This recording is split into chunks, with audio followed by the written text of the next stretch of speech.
పదాలు తెలియని పెదవులకు అమృతవాక్యం అమ్మ. సంతానలేమి సమస్యతో బాధపడుతున్న ప్రతి స్త్రీమూర్తి బాధను మేము అర్థం చేసుకోగలం. 49. Welcome to PDTV. అధికార వైసీపీ పార్టీ ప్రజల్లో బలం లేనటువంటి అభ్యర్థులను మారుస్తామని చెప్తుంటే విమర్శించినటువంటి చంద్రబాబు నాయుడు విజయవాడ సిట్టింగ్ ఎంపీని కూడా మారుస్తూ నిర్ణయం తీసుకున్నారు. చంద్రబాబు నాయుడు కూడా జగన్మోహన్ రెడ్డిని ఫాలో అవుతున్నాడా? అసలు తెలుగుదేశం పార్టీ పరిస్థితి విజయవాడలో ఎలా ఉంది? ఈ అంశాల గురించి మనతో పాటు మాట్లాడడానికి విజయవాడ వైఎస్ఆర్ కాంగ్రెస్ పార్టీ నాయకురాలైనటువంటి రజనీ గారు మనతో పాటు ఉన్నారు. మేడం నమస్తే. నమస్తే. వైసీపీ పార్టీ మార్పులు చేస్తుంటే విమర్శించినటువంటి చంద్రబాబు నాయుడు ఇప్పుడు ఎందుకు సిట్టింగ్ ఎంపీ కేసీని నానికి టికెట్ దక్కదని చెప్పేశారు? చంద్రబాబు నాయుడు గారు అందితే జుట్టు అందపోతే కాళ్ళు పట్టుకునే రకం. ఇంకపోతే ఆయన చేస్తే అది దొరతనం, ఎదుటోళ్ళు చేస్తే దొంగతనం అని పెట్టేస్తారు పేరు. అట్లాంటి వ్యక్తి ఈ రోజున వాళ్ళైతే ఏదైనా చేయొచ్చు, కానీ నువ్వేం చేయాలనుకుంటున్నావో నీ పద్ధతి ఏంటో, నీ మేనిఫెస్టో ఏంటో నువ్వు చెప్పుకుంటూ నువ్వు చేయాల్సింది నువ్వు చేసుకుంటూ ప్రజల్లోకి వెళ్ళి చేసుకో. కానీ 24 గంటలు వైసీపీ ఏం చేస్తుంది, వైసీపీ ప్రభుత్వం ఏం చేస్తుంది, వీళ్ళని బురద చల్లడం ఎలాగా, వీళ్ళని అనగతొక్కటం ఎలాగా, వాళ్ళ కార్యకర్తలను కొట్టడం ఎలాగా, వాళ్ళపైన దాడులు ఎలాగా, ఇవే కదా చేస్తున్నారు. అసలు మేము ఫస్ట్ నుంచి 8 నెలల క్రితం నుంచే ఎన్నో అరాచకాలు చూడాల్సి వస్తుందని ఫస్ట్ నుంచి చెప్తూనే ఉన్నాం. ఆ విధంగానే జరుగుతూనే ఉన్నాయి. ఇంకా ఉన్న 2 నెలల్లో కూడా ఎలాంటి దానికైనా దిగజారిపోయే సిద్ధహస్తుడు చంద్రబాబు నాయుడు గారు. కేసీఆర్ నాని నిజంగానే మార్చాల్సిన అవసరం ఏంటి? ఆయన వల్ల పార్టీకి వచ్చిన నష్టమేం లేదు కదా. కానీ ఒక పార్టీలో నాయకులు గొడవ పెడతాం ఒక విధానం అయితే, ఇంట్లో కూడా కుటుంబంలో కూడా కలహాలు రేపి చిచ్చుపెట్టి వాళ్ళ అన్నదమ్ములు కూడా కాదు అనుకునేటట్టు చేయగలిగిన సిద్ధహస్తుడు అనమాట చంద్రబాబు నాయుడు. ఇవాళ ఏ ఉద్దేశంతో ఆయన అక్కడ క్యాండిడేట్ని మారవాల్సి వస్తుంది? పోనీ ఆయన ఏమైనా అవినీతి చేశారు, ఆరోపణలు ఏమైనా ఉన్నాయా, విజయవాడ వాస్తవ్యాలు ఏమైనా రిపోర్ట్ ఇచ్చారు, ఏం చేశారు? ఇట్లా అంటే ఇదే పని మేము క్యాండిడేట్స్ని ప్లేసెస్ మార్చుకుంటూ మా పార్టీకి సంబంధించింది మేము మా పనులు చేసుకుంటే కూడా మొన్నటిదాకా యాగి చేశారు. మరి ఇవాళ ఆయన చేస్తున్న పని ఏంటి? సేమ్ క్వశ్చన్ అంతే. అంటే తెలుగుదేశం పార్టీ పరిస్థితి ఎలా ఉంది విజయవాడలో? తెలుగుదేశం పార్టీ పరిస్థితి విజయవాడ అనే కాదండి, ఎక్కడ చూసుకున్నా వెన్నుపోటు రాజకీయాలు చేసి ఎంతకాలం బతుకుతారు చెప్పండి? ఏదైనా నీతి నిజాయితీతో నిక్కచ్చిగా ఉండే నాయకుడు ఉన్నప్పుడు ఎవరైనా వెన్నుపోటుదారుని ఎవరు కోరుకుంటారు? సో 100% చంద్రబాబు నాయుడు కోరుకునే వాళ్ళు ఎవ్వరూ లేరు. ప్లస్ ఆయన విజన్ అని ఆయన చెప్పుకుంటూ ఆయన కుటుంబాన్ని అందలం ఎక్కించడంలో ఉన్న శ్రద్ధ ప్రజలపై లేనప్పుడు ఇంకెట్లా? పిల్లలు పెట్టే మధ్యాహ్నం భోజనం మీద కూడా ఆయన ఎల్లో మీడియాలో ఎలా రాస్తున్నారో మీరు చూస్తూనే ఉన్నారు.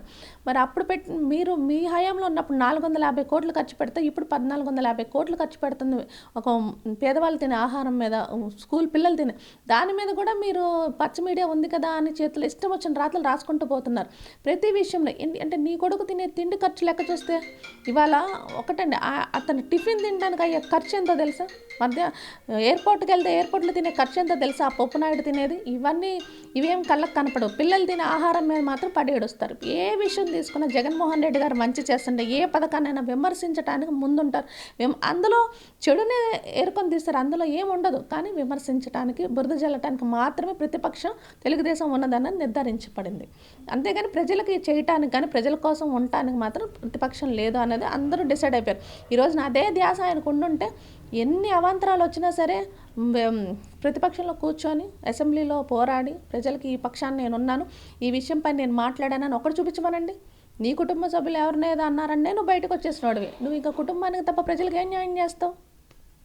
ఎమ్మెల్యేలు మారుస్తున్నప్పుడు చంద్రబాబు నాయుడు గారు విమర్శించారు జగన్నే మార్చేయాలని. ఇప్పుడు ఎంపీలు మారుస్తున్నటువంటి చంద్రబాబు నాయుడు గురించి ఏమంటారు మీరు?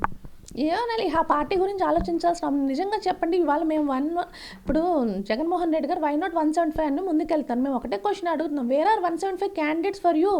అసలు తెలుగుదేశానికి అభ్యర్థులు లేక తిప్పలు పడే టైంలో ఇలా అన్నా తమ్ముళ్ళకు కూడా చిచ్చులు పెట్టి ఈ రకంగా చేసుకుంటే ఈ భూస్థాపితం అయిపోయినట్టే.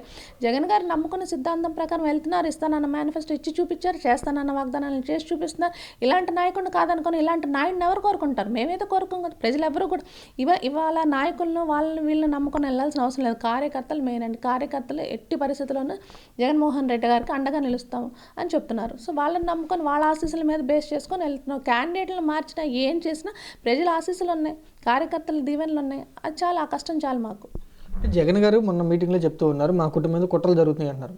దేని గురించి ఉద్దేశించి అంటారు అసలు? ఈ ఎల్లో మీడియా రాసే కథనాలు మీరు చూస్తూనే ఉన్నారు కదా.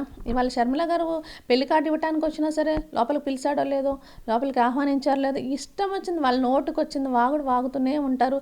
ఐటీడీపీ వాళ్ళు కాసుకొని కూర్చున్నారు. ఏంటంటే అది ఒక ట్రైనింగ్ సెంటర్ లాగా పెట్టుకొని సోషల్ మీడియాని అలా అల్లరి చేయడానికి మాత్రం. ఇవన్నీ కాదు కదా. నిజం ఏంటనేది ప్రజలకు తెలుసు. అన్నా చెల్లెల బంధం అనేది ఎప్పటికైనా స్థిరస్థాయికంగా ఉంటుంది. ఇవాళ మరి ఇడుపులపాయలో తండ్రి దగ్గర పెట్టిన తర్వాత కార్డు ఫస్ట్ ఎవరికి ఇవ్వడానికి వచ్చింది? సొంత అన్న కాబట్టేగా రాగలిగారు. మరి ఇట్లా ఇది తట్టుకోలేని ఓరవలేని వాళ్ళు ఇష్టం వచ్చినట్టు మాట్లాడతారు. అందుకే జగన్మోహన్ రెడ్డి గారు కుటుంబాలను విడదీసే రాజకీయాలు కూడా ఇక ముందు చూస్తారు. సో అప్రమత్తంగా ఉండండి అని హింట్ ఇచ్చారు అంతే. జగన్మోహన్ రెడ్డికి వ్యతిరేకంగా ఆ బాణమే ఎదురు తిరిగిందంటూ చంద్రబాబు నాయుడు గారు విమర్శిస్తున్నారు. ఏమంటారు? చంద్రబాబు నాయుడు గారికి ఎంతమంది వ్యతిరేకంగా ఎదురు తిరగలేదండి? పురంధేశ్వర గారు తిరగలేదా? దగ్గుపాటి వెంకటేశ్వర గారు తిరగలేదా? ఎవరు తిరగలేదు? ఏదో మనం ఇవాళ అంటున్నాం కానీ అత్త కోడలకి ఇప్పుడు భువనేశ్వరి గారికైనా వాళ్ళ కోడలకి పడట్లేదని ఎన్నో రూమర్స్ వచ్చినాయి. ఇవన్నీ మేము ప్రస్తావిస్తున్నామా? కుటుంబ విషయాలు, ఆడవాళ్ళ విషయాలు వద్దు అనుకున్నప్పుడు, ఒక సిద్ధాంతం పాటించాలనుకున్నప్పుడు విమర్శ చేస్తే రాజకీయంగా చేయండి, పర్సనల్గా వద్దు. ఆడవాళ్ళ మీద అసలు వద్దు అని అనుకున్నప్పుడు అది ఫాలో అవ్వాలి. కానీ దీంట్లో ఆడవాళ్ళ మీదకి వస్తేనేమో కన్నీళ్ళు పెట్టుకొని ఆడంగులు మళ్ళీ ఏడ్చి సానుభూతి పొందడానికి చూసి ఆ సానుభూతి ఓట్ల కోసం అదే డ్రామాని కంటిన్యూ చేసుకుంటూ తిరుగుతుంది. అదే ఎదుటోళ్ళ ఇంట్లోకి వచ్చేసరికి మాత్రం ఉండదా? నీకొక న్యాయం ఒక న్యాయం ఎలా ఉంటుంది? నువ్వు ఆ ఏజ్కి వచ్చినప్పుడు ఎదుటోడు తప్పు చేసిన ఆ వయసుకు తగ్గ మాటలు మాట్లాడాలి, అది ఖండించాలని అనాలి. నీ పార్టీలో వాళ్ళ ఆడవాళ్ళని ఎంత అసభ్యంగా మాట్లాడుతున్నా సరే నువ్వు ఖండించకుండా పక్కన కూర్చొని నవ్వుకుంటున్నావు.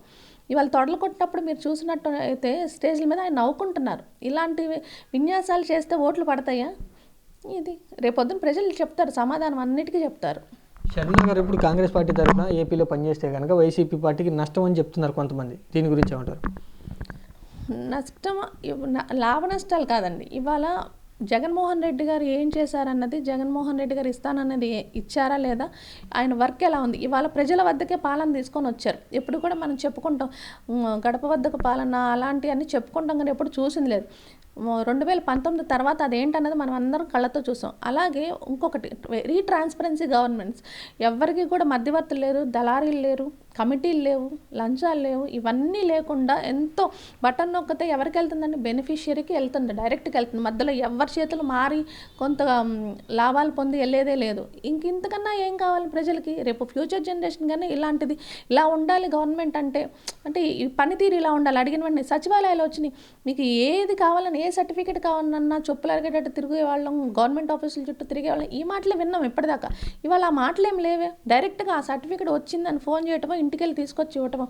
చంద్రబాబు నాయుడు గారు ఉన్నప్పుడు కూడా అసలు ఎప్పుడు చూసినా టెన్షనే కదండి. పెన్షన్ రావాలంటే బారులు తీరి వడగాళ్ళు కొట్టినా సరే ముసలోళ్ళు అవ్వాతాతలు నుంచోని టెన్షన్తో తీసుకు. ఇవాళ టెన్షన్గా ఫస్ట్ తారీఖు వస్తే చిరునవ్వుతో తలుపు కొట్టి మరి గుడ్ మార్నింగ్ చెప్పి మరి ఇస్తున్నారు. ఇన్ని మార్పులు తీసుకొచ్చినప్పుడు ఇంకా మాకు భయం ఏంది? దేనికండి? కాంగ్రెస్ విలీనం అవనివ్వండి, జనసేన విలీనం అవనివ్వండి, టీడీపీ, బీజేపీ, వామపక్షాలు అన్నీ విలీనం అవనివ్వండి, మేమేమో ఎవరిష్టం వాళ్ళది.